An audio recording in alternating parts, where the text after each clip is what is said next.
Let's get into Sun Salutation B and some standing poses. Okay. So we went through Sun Salutation A yesterday, and that was that simple inhale up, exhale down, half lift, step back, shift high plank to low plank, up dog, and I'm doing this kind of fast, and downward facing dog. And then walk forward. Half lift, lower, and rise. For a traditional Sun Salutation B, we add a couple poses in that mix. We add chair pose to start with. Instead of standing in mountain pose or reaching up here, we start in chair pose. Some people do this, some people don't. Not a big deal. Chair pose is really helpful for gaining some heat in the quads and the legs. Abs are strong. So instead of arching the back or rounding the back, we create this good base. If you look down, you should be able to see your toes in front of your knees. So we're not here. We're back, back, back, push back. Knees are over the ankles. Chair pose. Then adding a forward fold. Exhale. Inhale, half lift.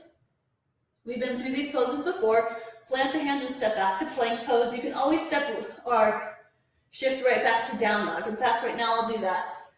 So from down dog, we add some lunges. Some of you might be on your knees for this. Totally fine. So I'll show you that option first. Starting on your knees, you would take one, you kind of shift back and take a leg, a right or left leg, and bring it forward into a lunge. That's going to be your variation if from down dog, stepping forward is a bit much. So we just take it down to the knees and swing our leg around. Notice it's like a swing around, and you make space for that leg to come forward. From there, either a kneeling lunge, just reach up. Crescent lunge with that leg, knee lifted, reach up, find your balance. And then warrior one would be a back heel spin down. Hips are still forward. Warrior one. So you can stay in warrior one a couple of breaths. The arms are up to you. Reach up, reach down. Hands on your hips to get them squared forward. Keep that knee over the ankle. We come back down. You can bring it back down to your knee and back to hands and knees. Or step back to downward facing dog. So lots of options for you and your practice. From down dog, if you are going from down dog to a lunge, feel free to lift a leg. Without using momentum, step between the hands. What really helps when you step is to shift forward. If you try to step without moving the upper body, you're not going to get your foot between your hands. So you engage that core strength, shift it forward, lift the knee, lift your back, press into the floor, step forward. Spin the back heel down, rise for warrior one.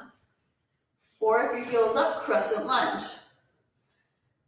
So with crescent lunge and warrior one, your hips remain forward, and everybody's going to be a little bit different with the hip placement and stuff. Teachers teach this differently as well. So if you want to modify your warrior one, you just step it in a little bit. Modifying your crescent lunge, you take the knee to the floor. Okay, cool.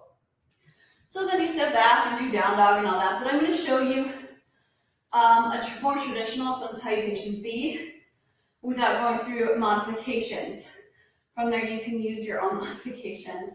So this can really get your heart rate up right now. I'm already breathing heavy, but let's do this. So for Sun Salutation B, this is going to be my way, traditional way, and a way if you have the strength for this, and I'll show you some modifications afterwards more.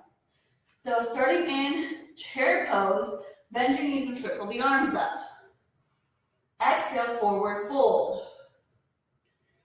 Inhale, lengthen your back, half lift. Exhale, step back to plank pose. Inhale, shift high plank on the toes. Exhale to low plank or chaturanga. Inhale, upward facing dog.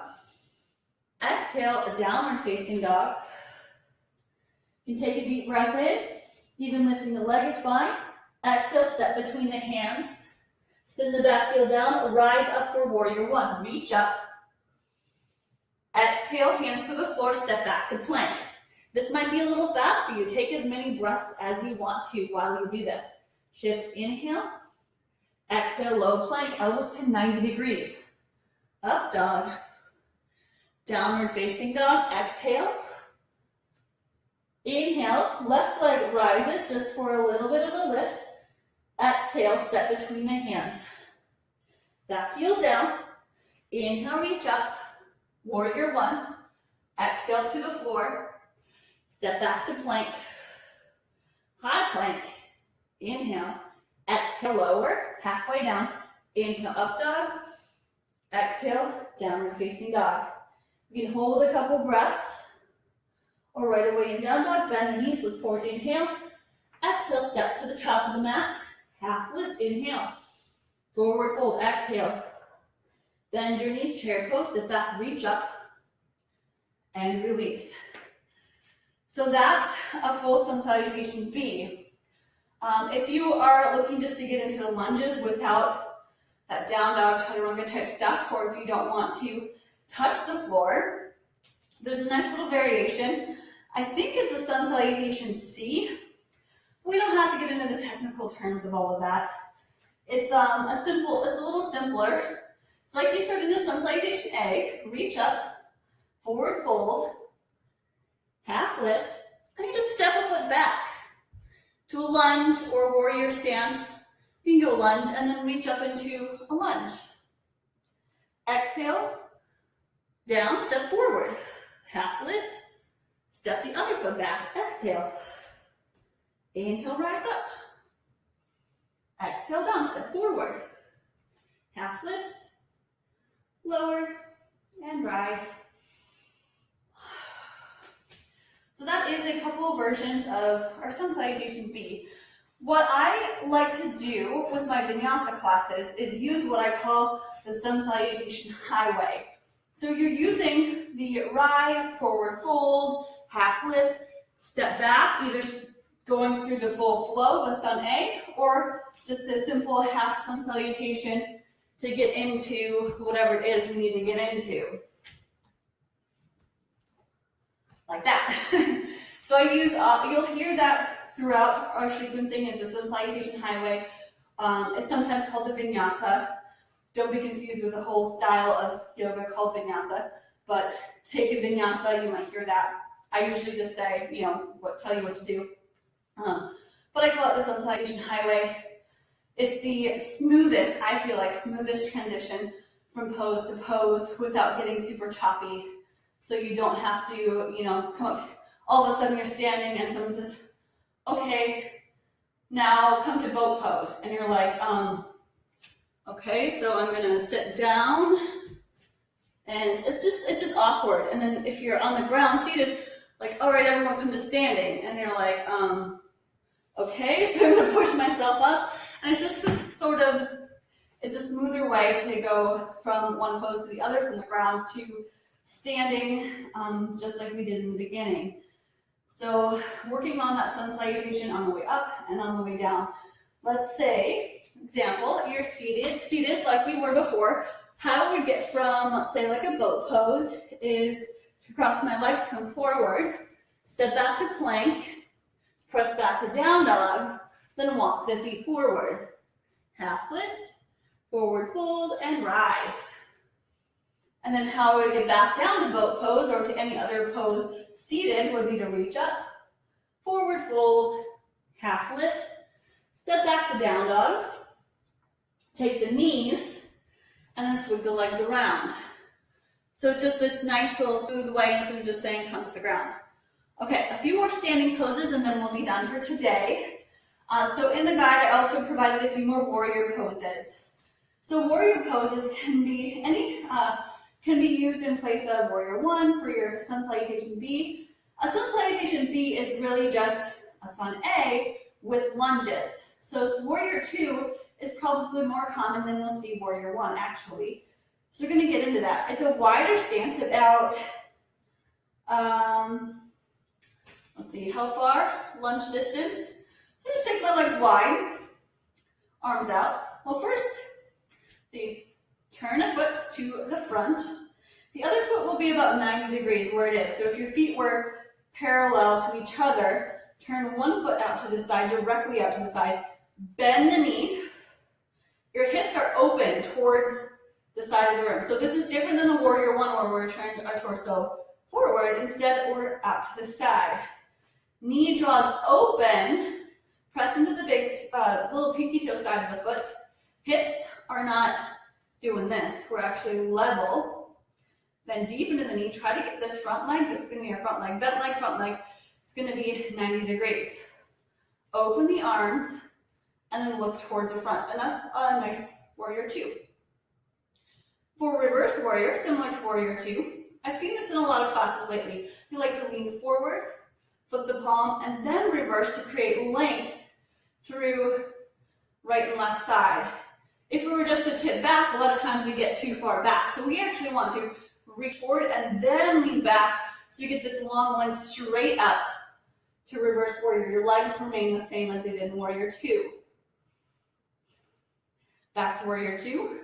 If you want to go to warrior one from here, warrior one and two are quite different. I always adjust my foot a little bit. I heel toe the back foot in. Arms come forward, warrior one. Back to the ground.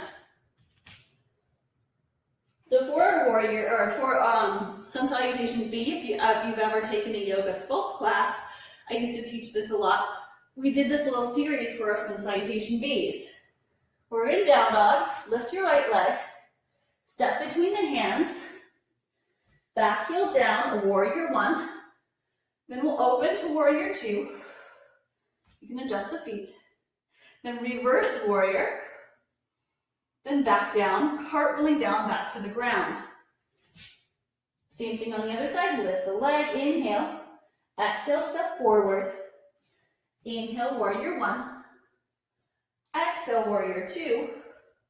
Inhale, reverse. And exhale, back to the ground. Step back.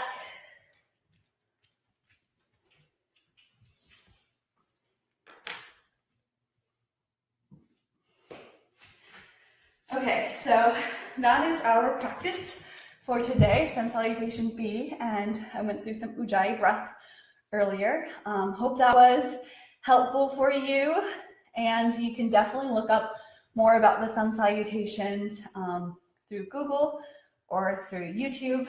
And notice I'm like hot now. This place is so cold, but I'm super hot. So that's going to be a really warming thing for you to do, to add to your practice. And of course, take as many variations, modifications as you need to. Don't be afraid to take your knees. What I find often is that when I practice at home, I definitely take more modifications, but it's okay. You're on your mat. That's what counts. You don't need to be perfect. You don't need to look a certain way. No one's watching you. So the great thing is that you can be as lazy as you want, and that's really okay. So I hope you can take that with you. I'm really excited to share with you my newest infographic that I have created. So I will give that to you guys to see first. It's the same like sequencing guide, but I put it together in an infographic, which is, it's cute. You'll have to let me know what you think of it. It's something that I really like to do, is just create more helpful guides and cheat sheets for everyone. So I'll give that to you soon. The next lesson for sequencing will probably be on Monday or Tuesday. I'm going to give you the weekend to practice what we learned up to here. Moving forward, it's going to get a little bit more and more in-depth as we keep going with more standing poses, more sequencing. And so if this is a bit much for you, just keep working this first part. This is really, truly a great way to start your home practice. This weekend, I also provide for you some more teacher tips. So if you are a teacher in this group, and I know several of you are, I'm going to be providing you some more cueing guides and helpful tips when it comes to teaching an actual class, which will help you build the confidence you need to get in front of those people and to get moving. So excited that you are here with me, and we've been in this together for a full week now, or like 5 days, and I'll see you next time. Bye.